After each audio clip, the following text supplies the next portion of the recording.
রাজ্য বিজেপি মুখপাত্র দেবজিৎ সরকার রয়েছেন আমাদের সঙ্গে টেলিফোন লাইনে। যেভাবে দেবজিৎদার 60 টাকা দাম বাড়লো রান্নার গ্যাসের, বিরোধীরা অভিযোগ করছেন যে পরিস্থিতি সামলাতেই ব্যর্থ হচ্ছে মোদী সরকার।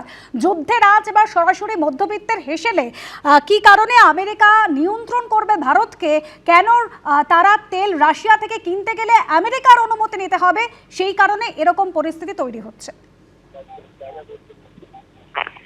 প্রশ্নেও যারা করছেন তারা এটা বুঝতে চাইছেন না, এটা একটা আন্তর্জাতিক বিষয়। বিভিন্ন জায়গায় যুদ্ধ চলছে। ইউক্রেন রাশিয়ার যুদ্ধ চলছে একদিকে, তৈল উৎপাদনকারী সরবরাহকারী দেশ অন্যদিকে, এখন গালফ মানে মধ্যপ্রাচ্যেও যুদ্ধ শুরু হয়েছে। তো এরকম একটা পরিস্থিতিতে সরকার আপ্রাণভাবে সেটা সামলানোর বোধহয় চেষ্টা করছেন।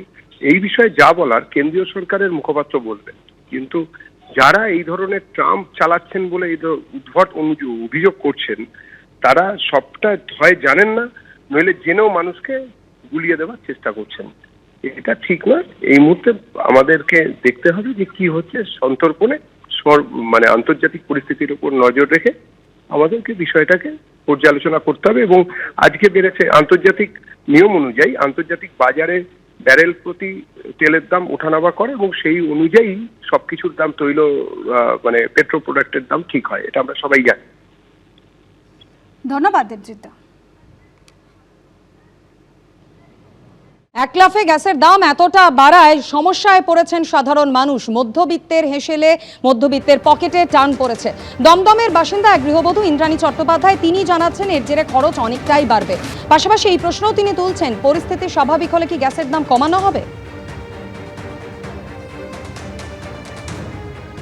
গত কয়েকদিন ধরে যুদ্ধ চলছে, তো আমরা একটু শুনতে পাচ্ছি যে গ্যাস, পেট্রোল, ডিজেলের দাম বাড়বে। তো এটা আমাদের সাধারণ মানুষের কাছে খুবই একটা চাপের ব্যাপার। আজকে সকালে ঘুম থেকে উঠে শুনলাম যে গ্যাসের 60 টাকা দাম বেড়ে গেছে। তো আমরা সাধারণ ঘরের মানুষরা সকাল থেকে রাত অবধি আমাদের গ্যাসের সামনেই থাকতে হয়। তো এটা আমাদের কাছে সত্যি খুবই একটা চাপ। তা সরকারের কাছে এটা আমার একান্তভাবে আবেদন যে এটা কি এই যুদ্ধ চলাকালীন অবস্থায় থাকবে, নাকি এটা সব ঠিক হয়ে গেলে আবার আমরা আগের পরিস্থিতিতে ফিরে যেতে পারি। আর কমার্শিয়াল গ্যাসেরও দাম বাড়বে।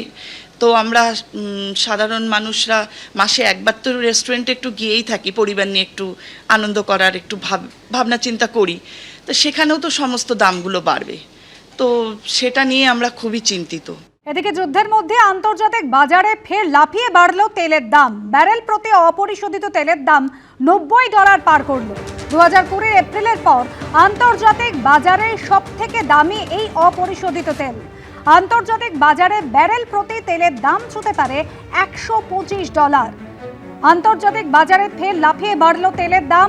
অপরিশোধিত তেলের দাম $90 পার করলো।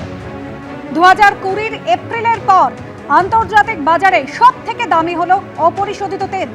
ব্যারেল প্রতি তেলের দাম ছুঁতে পারে $125, এমনও আশঙ্কা রয়েছে।